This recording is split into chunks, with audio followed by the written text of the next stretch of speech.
This episode is brought to you by Irex. With over 160 plus years in malting, they have successfully vertically integrated their supply chain, having the ability to strictly control the quality of their malts and spelt-based mixes. Need a spelt sourdough or malt? Contact Irex today for samples. Get their address below.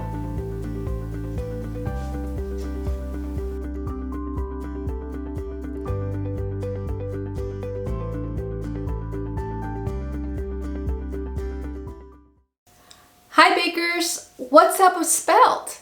How many times have you heard about this grain and how tough it is procuring it? Or if you're like me, my experience in commercializing spelt on bread lines have been really challenging. Today, we will cover some issues on working and baking with spelt, and thank you to Thomas at Irex for showing you today the different kinds of spelt products that you can make. It's going to be a fun Ask Dr. Lin episode.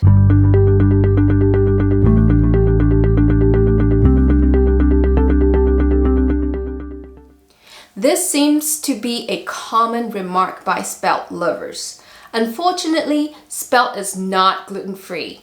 Therefore, if you are gluten intolerant or if you suffer from celiac disease, you still have to keep away from spelt. Spelt is an ancient crop that was cultivated mainly in Germany and Poland back around 1700 BC. Currently, it is grown in limited quantities in Eastern and Central Europe, Canada, and the US. As spelt contains gluten proteins, it has some bread baking qualities, but they are different.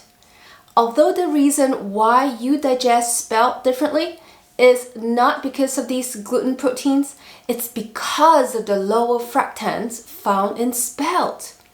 You see, wheat is high in one type of carbohydrate called FODMAPS, which are essentially a short, poorly digested chain of molecules. These FODMAPs triggers IBS or irritable bowel syndrome. Therefore, IBS sufferers must avoid other foods like inulin, sunchokes, garlic, or onions that are high in FODMAPs. Guess what? Spelt is lower in FODMAPs. This is the main reason why someone who has trouble digesting wheat products has an easier time digesting spelt products.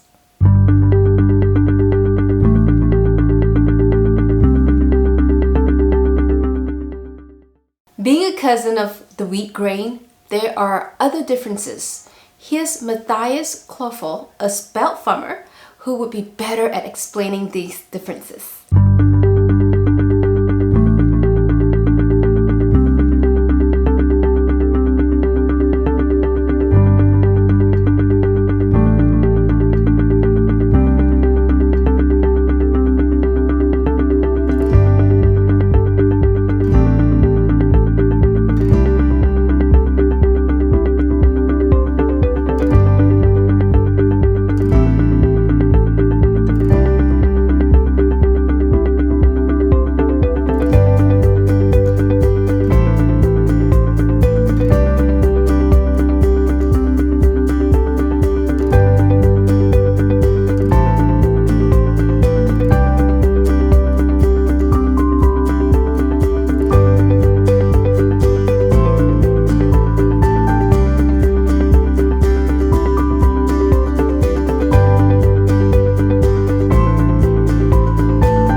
Spelt flour is higher in gliadin and lower in glutenin proteins. What does this mean? More gliadin proteins mean that it glides more and therefore is less bulky or less elastic. Once you get your process attuned to these properties, it shouldn't be difficult to process. However, I believe that this is not the issue with your spelt flour problem. I believe the real issue most bakers experience is the type of spelt flour that you procure and the inconsistencies in its quality. You can keep it consistent from one batch to another with Erex spelt flour bread base. With their high quality spelt flour and using spelt malt, spelt sourdoughs, usually starting at about 35% on flour weight, you should be able to get consistent quality dough that is easy to mix, not sticky, and would result in a higher volume with an extraordinary flavor. Now, to get a sample of their spelt flour, go here to this website. In addition, when you use it at 35%, you can have the versatility of using with other types of flour like whole wheat or kamut and still give it a spelt name.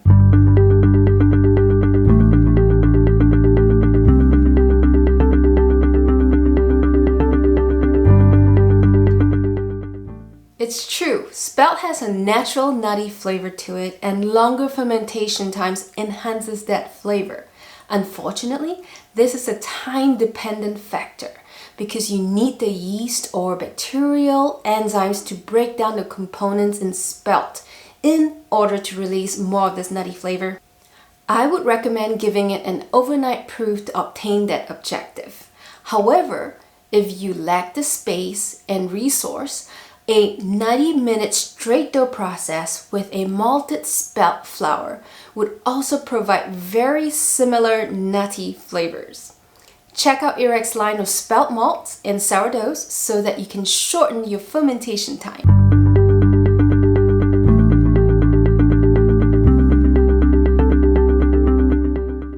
You don't have to just stick to boring white spelt bread, You can try other inclusions like lentils or white chocolate chip. In this video, you can see how consistent it is and how pretty the inclusions look in the spelt lentil loaf.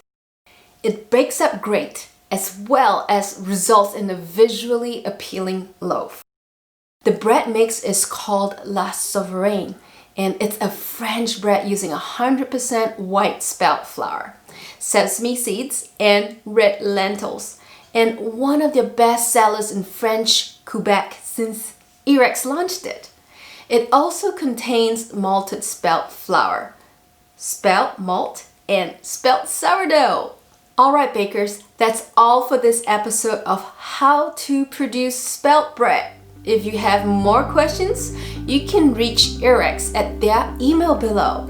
Remember, be creative with their offerings as their spelt base can also be used in muffins, cookies, bread, and crackers. And if you need any help with your product development, reach out to Erex's technical team. Reach out to them at their email below, and if you need help, check out our Baker Forum also and see what your fellow bakers can recommend. Till the next time, bakers, spelt it right!